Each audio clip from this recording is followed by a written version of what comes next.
IQ가 높든지 낮든지 차별 없이 우리 창조주 하나님으로부터 공통적으로 부여받은 선물이 하나가 있습니다. 그 선물이 뭐냐 하면 가능성이라고 하는 선물입니다. 그렇다고 하면 우리 사랑하는 십정동교회 성도 여러분, 내가 어느 날 인생의 도상에서 우리 하나님을 만났다, 그리고 하나님의 아들이신 예수 그리스도를 만났다 할 것 같으면 저와 여러분이 가진 이 가능성에도 어떤 변화가 좀 일어나야 하지 않겠느냐라고 하는 말입니다. 내게 모든 것이 가능하다는 가능성의 주인이신 우리 하나님을 내가 만났는데, 그 가능성을 펼쳐갈 수 있도록 우리를 인도해 줄 수 있는 하나님을 만났는데 전혀 나에게 가능성이 보이지 않는다고 하면 여러분, 이거는 말이 되지 않지 않느냐 하는 말이죠. 저는 오늘 본문을 통해서 나 자신의 가능성을 펼쳐간 예수님의 한 제자의 이야기를 하려고 합니다. 정확하게 말하면 시몬 베드로에 관한 이야기입니다. 여러분, 가능성이라고 하는 것이 뭡니까? 할 수 있는데 하지 못했고 될 수 있는데 되지 못한 나의 잠재적 가능성, 잠재적 능력, 그 능력이 바로 가능성이라는 것이죠. 현재는 좀 모자라게 보일지 모르지만은요, 앞으로 충분히 발전할 수 있는 가능성이 있는 것을 말합니다. 그러면 어떻게 이 가능성을 펼쳐가는 인생을 살아갈 수 있을까? 오늘 이 질문에 대한 대답을 오늘 본문을 통해서 우리가 찾고자 하는 것입니다. 여러분, 현재 내 모습을 뛰어넘어서서요, 창조주 하나님이 설계하신 나의 미래상을 우리가 먼저 바라볼 수 있어야 하나님이 나에게 선물로 주신 그 가능성을 실현할 수가 있다라고 하는 말이죠. 현재 여러분들은 스스로 자기 자신을 어떻게 느끼시고 계시나요? 흔히 우리들의 자화상은 주변 사람들의 말과 평가에 의해서 결정이 되기가 대단히 쉽습니다. 야, 저 사람은 참 별 볼 일 없는 것 같아. 그래, 나는 참 별 볼 일이 없어. 나는 항상 부족하고 언제나 헤매는 인생이야. 그러다 보면 내 인생의 가능성을 펼쳐가기가 점점 더 힘들어진다라고 하는 것이죠. 창조주 하나님이 설계하신 내 인생에 대한 미래상, 그 미래상을 우리가 먼저 발견할 수 있어야 한다라고 하는 것입니다. 오늘 본문 36절에 보면 예수님의 다니심을 보고 말하되 보라, 하나님의 어린 양이로다. 여기에서 이 말씀은 세례 요한이 예수님께서 지나가시는 모습을 보고 전한 메시지입니다. 그 메시지를 듣고 35절에 나오는 세례 요한의 두 제자가 있었는데요, 그 두 제자의 이름은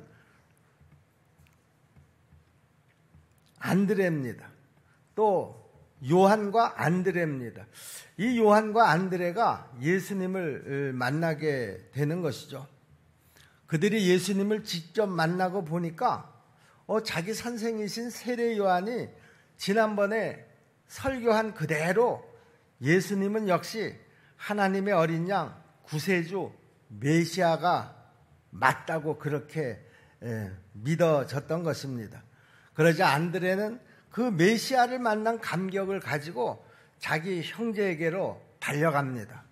우리가 좋은 일이 생기게 되면 누구나 다 자기와 가장 가까운 사람에게 먼저 그 일을 소개하고 싶지 않겠습니까? 그래서 안드레는 자기 형 시몬 베드로를 찾아가서 내가 메시아를 만났다, 이렇게 이야기를 하고 자기 형을 예수님께로 데려왔습니다. 여기 42절 말씀이죠. 데리고 예수께로 오니 예수께서 보시고 가라사대 네가 요한의 아들 시몬이니 장차 게바라 하리라 하시니라. 게바는 번역하면 베드로라. 예수님은 시몬을 만나자마자 그 이름이 무엇인지를 딱 알았습니다. 그런데 그 다음에 아주 이상한, 그러나 아주 의미심장한 그런 말씀을 덧붙이셨습니다. 네가 시몬인데 앞으로는 내 이름을 게바라고 그렇게 부르게 될 것이다. 이런 말씀을 하시는 거예요. 시몬의 이름을 가지고 이제 이야기를 시작하셨다, 그런 말이죠. 시몬의 본래 이름의 뜻은 누구의 말을 참 잘 듣는다, 그런 뜻입니다. 좀 더 구체적으로 얘기하면 하나님의 말씀을 잘 듣는 사람, 또 기도하면 하나님이 그 음성을 잘 들어주시는 사람, 아주 영적인 사람, 이런 이미지로 시몬이라고 하는 이름이 사람들에게 통하기도 했는가 하면은요, 또 이렇게 좋은 의미로만 불려지지 않은 이름이라는 것이죠. 또 어떤 경우에는요, 너무 여러 가지 소리를 듣고 그 소리 때문에 어쩔 줄을 몰라 하는 사람, 우리말로 흔히 귀가 얇은 사람, 뭐 그렇게 표현을 할 수도 있겠습니다. 또 참 우유부단한 사람, 또 이랬다 저랬다 하는 사람, 아주 변덕이 심한 그런 사람에게도 흔히 이스라엘 사람들은 시몬이라고 하는 이름을 붙여주기도 했다고 합니다. 그런데 예수님께서 시몬을 만나는 그 순간에 시몬에게 새로운 이름을 주십니다. 그러면서 내가 장차는 게바라고 불려지게 될 것이다, 이렇게 말씀을 하신 것이죠. 그러면 게바라고 하는 또 이름의 뜻은 뭡니까? 게바는 원래가 아람어입니다. 아람어는 지금 우리가 사어다 그렇게 이야기를 하는데, 사어라는 말이 무슨 말인가 하면 이 지구상에서 사용되지 않는 언어다, 죽은 언어다, 그런 말입니다. 그런데 그 당시에는 이 아람어가 일상 용어에서도 통용이 됐었습니다. 아람어인데 이 게바라고 하는 이름은 베드로하고 같은 이름입니다. 그런데 그 게바라고 하는 이름의 뜻이 뭡니까? 반석이라는 뜻이죠. 여러분, 반석이라고 하는 그 뜻은요, 조그만 조약돌이 아닙니다. 그 돌은 아주 육중하고 견고한 바위 덩어리를 의미합니다. 그런데 어떻습니까? 시몬은 아마 예수님께서 내 이름이 앞으로 큰 바위라고 불려질 것이다, 이렇게 말씀을 하셨는데요. 그 말씀을 들은 이 시몬은 아마 자기 주제를 잘 알고 있었을 것이라고 생각을 합니다. 베드로는 예수님을 만나고 나서도 한동안은 전혀 게바와 같은 그 베드로다운 그런 모습이 그의 삶에서 잘 나타나지를 않았다라고 하는 것이죠. 그는 여전히 시몬이었습니다. 남의 이야기를 듣고 아주 귀가 얇아서 요랬다 저랬다 아주 변덕이 심한 그런 사람으로 살았습니다. 한 번은 물 위로 걸어오시는 예수님을 보자 이 시몬이 너무나 깜짝 놀라가지고 갑자기 베드로가 예수님에게 이런 부탁을 했습니다. 선생님, 나를 좀 명령해서 나도 당신처럼 물 위를 좀 걷게 해 주십시오. 그러자 물 위를 걸어가는 그 기적이 그 갈릴리 바다에서 잠시 동안이지만 이루어졌습니다. 그러다가 갑자기 그 물 위를 걷던 베드로가 그 파도가 치는 그 파도를 보면서 그만 그 믿음이 순식간에 싹 사라지고 말았습니다. 그러자 그는 바다에 빠져들어가기 시작을 한 것이죠. 그런데 이번에는 베드로가 또 뭐라고 얘기합니까? 선생님, 나 좀 살려주세요. 내가 지금 물에 빠져서 죽게 됐습니다. 그런 뜻입니다. 조금 전까지만 하더라도 정말 용감무쌍하던 그 시몬의 모습과는 전혀 다른, 나를 좀 살려달라고 그 손을 허우적거리는 시몬의 모습을 여러분 한번 상상을 해보시기를 바랍니다. 여러분들은 어떤 느낌이 드시나요? 또 예수님이 당신의 생애 속에 다가올 그 죽음을 제자들 앞에서 암시를 하자 좀 튀기를 좋아하는 시몬이 그때 불쑥 나서서 또 뭐라고 말을 했습니까? 선생님, 그런 일은 절대로 없을 겁니다. 제가 선생님을 안전하게 보호해 드리고요. 선생님이 만약에 죽을 일이 생긴다고 하면 내가 대신 죽겠습니다. 이렇게 시몬은 큰 소리를 뻥뻥 칩니다. 그런데요, 이 시몬에게 신변의 위협이 느껴지는 일이 발생을 하자 그는 사람들 앞에서 야, 나는 저 사람을 전혀 알지 못한다. 3번씩이나 부인을 하고 심지어는 저주까지 했다고 성경은 기록하고 있습니다. 그런데 이런 베드로를 보고 반석이라니요, 견고하고 아주 육중한 바위라니요, 이거 전혀 어울리지 않는 그런 이름이 아니냐, 그런 말이죠. 그런데 여기에서 우리가 주목해야 될 아주 중요한 단어 하나가 있습니다. 그것은 이 시몬이 현재 그렇다는 말이 아닙니다. 현재 그가 아주 육중한 바위, 반석이 됐다, 그런 말이 아니라는 것이죠. 자, 여러분, 여기 오늘 본문 말씀을 주의 깊게 한번 보시기 바랍니다. 거기에 뭐라고 말씀합니까? 장차 내가 개바가 될 것이다. 앞으로 그렇게 될 것이라는 말이지 지금 현재 그가 그렇게 될 것이라는 말이 아니라는 것이죠. 지금은 내가 요동을 치고 지금은 어떤 조그만 상황에도 어쩔 줄 몰라 하고 지금은 쉽게 연약하고 그리고 쉽게 흔들리고 있지만은 내가 장차는 개바가 될 것이고 반석이 될 것이라고 그렇게 시몬에게 예수님께서 미래상을 제시해 주신 것입니다. 자기의 미래상을 보는 사람은요, 그 미래상을 쫓아서 자기의 능력과 가능성을 발휘할 수밖에 없을 것입니다. 왜 사람이 일하지 않습니까? 왜 사람이 열정을 잃어버렸습니까? 자기의 미래상을 보지 못했기 때문에 그렇게 된 것입니다. 여러분, 미켈란젤로라고 하는 유명한 조각가를 여러분 다 아시지 않습니까? 그 미켈란젤로가요, 어느 날 성당 뒤뜰에 굴러다니고 있는 큰 돌덩이 하나를 보았습니다. 숲을 사이에 그냥 내팽개쳐진 큰 돌덩이입니다. 그런데 그 조각가 미켈란젤로가 그 돌덩이 하나를 지그시 바라보고 있다가 그 미켈란젤로의 입에서 이런 외침이 흘러나왔다고 합니다. 자, 바로 저거다. 나는 저 돌덩이 속에서 다윗이 보인다. 그는 그 거친 큰 돌을 본 것이 아니라 그 돌이 자기의 손에 의해서 다듬어지는 그날 그 속에서 만들어질 위대한 다윗상을 보고 있었다라고 하는 것입니다.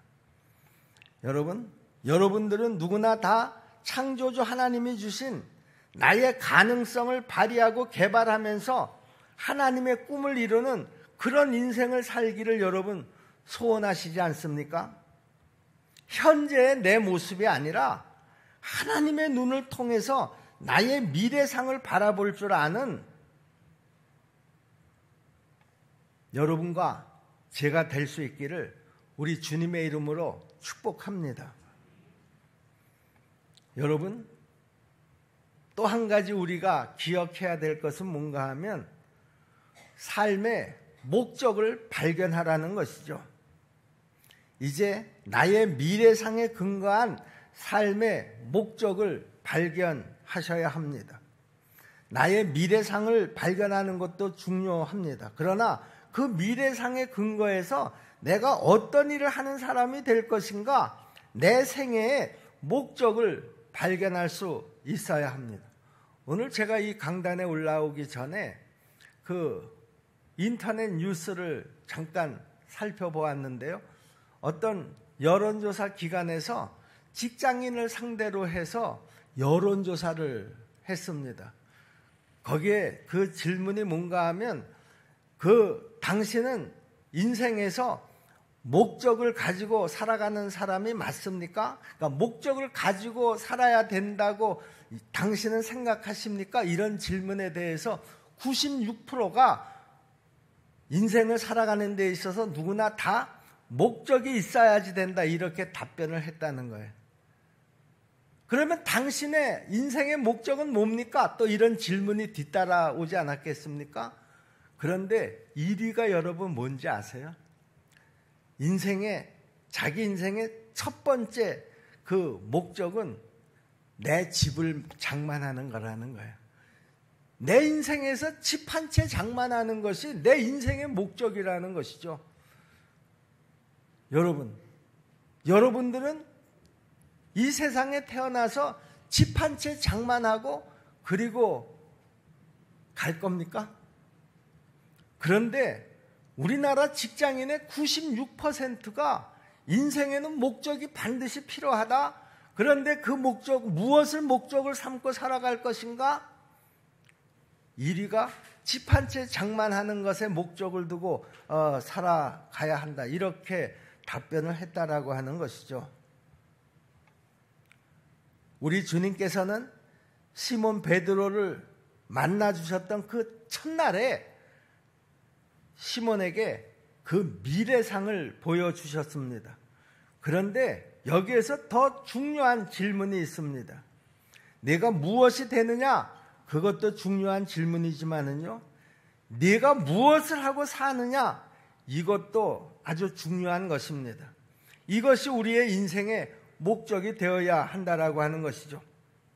여러분, 인생에서 일어날 수 있는 최대의 비극을 하나 꼽아보라고 하면 그것은 자기의 사명, 자기가 무엇을 하면서 살아야지 되는지를 발견하지 못하고 그냥 그렇게 살아가는 사람이 인생에서 가장 최고의 비극을 겪으면서 살아가는 사람이라고 말할 수가 있습니다. 내가 왜 사는지도 모르고요, 그렇게 인생을 살아가는 사람처럼 비극적인 인생은 아마 없을 것이다, 그런 말입니다. 그래서 예수님께서는 시몬을 만나자마자 시몬에게 미래상을 제시해 주셨던 것입니다. 그런데 예수님은 거기서 끝나지 않았습니다. 자, 예수님께서 시몬에게 미래상을 제시하시고 난 다음에 시간이 또 흘러갑니다. 어느 날 결정적인 시간에 이 제자 베드로에게 그가 무엇을 해야 할 것인가, 그 할 일을 또 제시하십니다. 여러분, 마태복음 16장을 기억하시는지 모르겠습니다. 예수님께서 제자들에게 이렇게 질문을 합니다. 얘들아, 사람들이 지금 나를 누구라고 그러느냐? 이렇게 질문을 하던 장면 여러분 기억나시나요? 제자들에게 여러 가지 대답이 나왔습니다. 어떤 제자는 선생님을 엘리야라고 하기도 하고요, 또 어떤 제자는 세례 요한이 다시 환생을 하신 분이라고 그렇게 이야기를 하기도 하고요, 또 선지자가 나타났다, 그렇게 사람들이 또 이야기를 하기도 합니다. 이렇게 여러 가지 대답을 제자들이 하자 예수님께서 이제 또 이런 질문을 하십니다. 너희는 지금까지 나와 3년 동안을 같이 호흡하면서 살아오지 않았느냐? 사람들은 그렇게 나를 얘기한다고 하자. 그런데 너희들은 나를 누구라고 생각을 하느냐? 이 질문을 하자 베드로가 또 이렇게 툭 튀어나와서 이런 대답을 합니다. 주는 그리스도시요 살아계시는 하나님의 아들이십니다. 이렇게 대답을 했습니다. 베드로가 그렇게 대답하자 그 대답을 들으시고 예수님은 너무 감격해 하셨습니다. 그리고 베드로에게 그 사명, 인생의 목적을 또 새로 세워 주십니다. 내가 이제 이 반석 위에, 그러니까 베드로의 이름 위에 내 교회를 세우리라. 무슨 말입니까? 너는 말이야 앞으로 내 교회를 세우는 그 일을 위해서 쓰임을 받게 될 것이다. 그것이 앞으로 내가 할 일이다. 내 사명이다. 세상을 복음화하고 세상을 바꿀 수 있는 하나님의 백성들을 이제 내가 세워나가야 될 것이다. 그것이 내 인생의 사명이고 내 삶의 목적이 될 것이다. 이렇게 말씀을 주셨습니다. 여러분, 그러면 이런 그 기가 막힌 그 말씀을 들은 베드로가요, 그 말씀을 들은 이후에는 정말 그 자기 인생의 목적을 분명하게 붙들고 일관성 있게 자기 인생을 살았느냐? 여러분, 그런데 또 그렇지 않았다라고 하는 것입니다. 예수님의 이 말씀을 듣고도 여전히 베드로는 얼마 동안은 또 헤맸습니다. 넘어졌습니다. 흔들렸습니다. 주님을 부인했습니다. 배신하고 저주했습니다. 여러분, 그런데 우리 주님은요, 끝까지 베드로를 놓지 않으셨다라고 하는 것이죠. 그리고 다시 그 베드로를 찾아오십니다. 갈릴리로 다 돌아간 베드로에게 부활하신 예수님께서 다시 찾아오셔서 베드로를 회복시켜 주셨습니다. 넘어졌던 베드로를 다시 일으켜 세우시고 그러면서 베드로에게 이렇게 유명한 질문을 하시죠. 네가 나를 사랑하느냐? 제가 주님을 사랑하시는 거 우리 주님이 잘 아시지 않습니까? 결국 예수님은 베드로에게 이 대답을 받아내시면서 그때 주님께서 베드로에게 다시 하신 말씀이 있습니다. 그 말씀이 뭡니까? 그래, 너는 내 어린 양을 먹여야 돼. 이것이 베드로의 사명이었습니다. 하나님의 사람들을 먹이는 일, 하나님의 사람들을 키우는 일, 기르는 일, 그것이 앞으로 내가 할 일이다.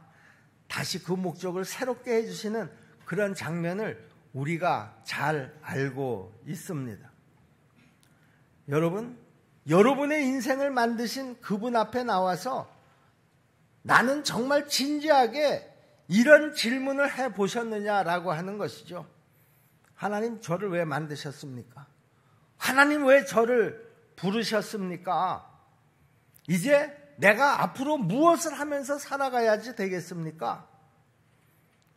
여러분, 정말 진지하게 창조주 하나님 앞에서 내 인생의 존재의 목적을 질문해 보신 적이 있으시냐, 그런 말입니다. 여러분, 우리는 이 질문을 붙잡고 하나님 앞에 진심으로 기도해야 합니다. 그래야 내 인생의 목적을 바로 발견할 수가 있기 때문에 그렇습니다. 여러분, 내 인생의 주인이신 우리 하나님을 신실하게 또 따라가야 합니다. 나의 과거의 주인이시고 현재의 주인이시고 그리고 내 인생의 미래의 주인이신 그 하나님을 신실하게 내가 따라갈 수 있어야 한다라고 하는 것이죠. 예수님께서 갈릴리 바다를 지나가시다가 다시 안드레와 베드로를 봅니다. 그들은 여전히 갈릴리 바다에서 고기를 잡고 있었습니다. 그때 마태복음 4장 19절에서 안드레와 베드로를 예수님께서 만나셔서 그들에게 이렇게 말씀하시죠. 나를 따라오너라. 내가 너희로 사람을 낚는 어부가 되게 하겠다. 나를 따라오면 하나님이 너희들을 위해서 계획한 사람을 낚는 어부, 사람들에게 복음을 전하고 그들을 하나님의 사람으로 만드는 이 어부의 사명, 이 사명을 내가 너희들로 하여금 이루게 할 것이다.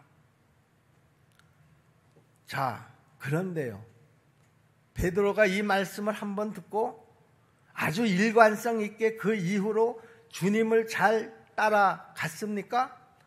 그렇지 않습니다. 따라가다가 흔들리고 따라가다가 자빠지고 따라가다가 넘어졌습니다. 그러나 주님은 베드로에게 계속해서 이 명령을 주시고 있습니다. 실패했던 제자입니다. 주저앉았던 제자입니다. 예수님을 부인하고 저주하고 도망쳤던 제자입니다.